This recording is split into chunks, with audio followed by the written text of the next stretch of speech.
हाँ जी बच्चों, कुछ बच्चे ना मतलब पूरा साल प्रैक्टिस करते हैं, खूब मैथ की प्रैक्टिस करते हैं, पर ना पेपर में वो टाइम मैनेजमेंट नहीं कर पाते। उसकी वजह से ना उनका पेपर ठीक नहीं हो पाता। या तो वो ट्रिग्नोमेट्री के क्वेश्चन में फंस जाते हैं, उसमें ज़्यादा टाइम लगा देते हैं, या फिर वो मीन मीडियन मोड वाले क्वेश्चन में फंस जाते हैं, उसमें ज़्यादा टाइम लगा देते हैं। कुछ तो एमसीक्यूज़ में ही ज़्यादा टाइम लगा देते हैं। तो आज हम ट्राई करेंगे ये समझने के लिए कि भी हमें कुछ मतलब कितने मार्क्स के क्वेश्चन को कितना टाइम देना है, मैक्सिमम कितना टाइम दे सकते हैं, ताकि हम थोड़ा टाइम मैनेज कर सकें कि किसके अकॉर्डिंग हमें एक पेपर करना है। तो पहले हम ये देखेंगे कि मैथ के पेपर में आता कैसे है, उसका पैटर्न क्या है। जैसे हमें आते हैं 20 MCQs आते हैं, ठीक है। कितने 20 MCQs आते हैं 20 मार्क्स के। फिर हमें आते हैं 5 क्वेश्चंस आते हैं, कितने 2 मार्क्स के आते हैं 5 क्वेश्चन। तो ये कितने बन गए हमारे 10 मार्क्स। फिर हमें आते हैं 6 क्वेश्चंस आते हैं 3 मार्क्स के। तो ये हमारे कितने बन गए 18 मार्क्स, ठीक है। फिर हमें आते हैं 4 क्वेश्चन, कौन कौन से 5 मार्क्स के। तो ये कितने बन गए 4 5 जा 20 मार्क्स के। फिर हमें आते हैं 3 क्वेश्चंस आते हैं जो केस स्टडी वाले होते हैं। ये कितने आते हैं 4 मार्क्स का एक होता है ये। तो ये कितने बन गए हमारे 12 मार्क्स। तो ये हमारे टोटल कितने बन गए 80 मार्क्स। तो अब हम ये देखेंगे कि भाई हम मैक्सिमम कितना टाइम लगा सकते हैं और लगाना चाहिए हमें, ठीक है। तो सबसे पहले हम करेंगे एमसीक्यूज से शुरू। एमसीक्यूज में हमारे अगर 20 मार्क्स के हैं तो हमें 20 मिनट्स ही लगाने हैं, ठीक है।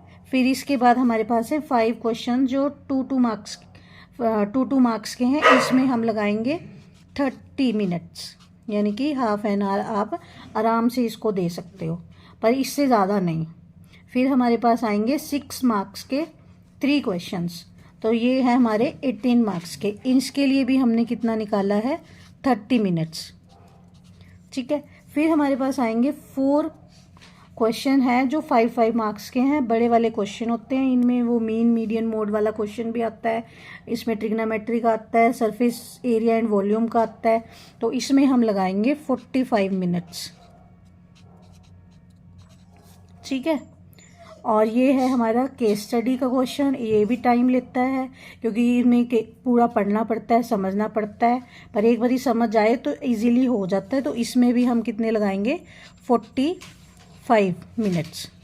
तो अब हमारा ये टाइम कितना हो गया 45 90 प्लस 60 150 प्लस 20 170। और हमारे पास टाइम होता कितना है एग्ज़ाम करने के लिए 3 आवर्स होते हैं। कितना टाइम होता है 3 आवर्स। तो यानी कि 180 मिनट्स होते हैं।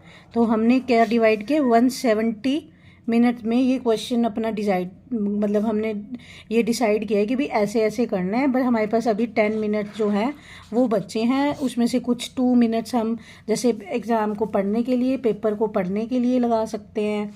कुछ जैसे इसमें कहीं भी मतलब थोड़ा बहुत आगे पीछे कर सकते हैं। मतलब बिल्कुल रिजिड नहीं है ये कि भी 45 मिनट्स में कंप्लीट करना है। 45 to 46 भी हो सकता है, 47 भी हो सकता है, 32 भी हो सकते हैं, ये 22 भी हो सकता है। ऐसे मतलब ये जो 10 मिनट्स हमारे पास लेफ्ट हैं ये हम कहीं भी फिक्स कर सकते हैं और पेपर रीडिंग में भी फिक्स कर सकते हैं।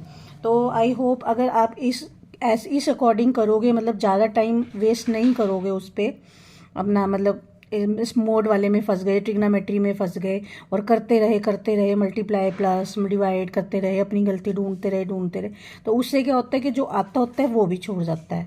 और एक और जो बात बताने लायक है वो है कि जो ये हमारे पास 5 मार्क्स के क्वेश्चन है ना, ये हमें पहले अटैम्प्ट करने हैं, क्योंकि उस टाइम जैसे हम जब पेपर स्टार्ट करते हैं हमारा दिमाग बिल्कुल फ्रेश होता है, थके नहीं होते बिल्कुल भी। तो ये हम अच्छे से करेंगे। पहले हमें 5 मार्क्स के क्वेश्चन करने हैं, फिर हमें मतलब बाकी पेपर करना है वो आप अपने अकॉर्डिंग प्लान करना, पर 5 मार्क्स के क्वेश्चन हमें पहले कर लेने हैं। तो अपने जितने भी फ्रेंड्स हों उनको भी ये वीडियो शेयर करना, ताकि वो भी थोड़ा इससे फ़ायदा उठा सके। और ऐसे ऐसे वीडियोस और देखने के लिए मेरे चैनल को लाइक सब्सक्राइब कीजिए और जितना हो सके इसको शेयर कीजिए। Thank you.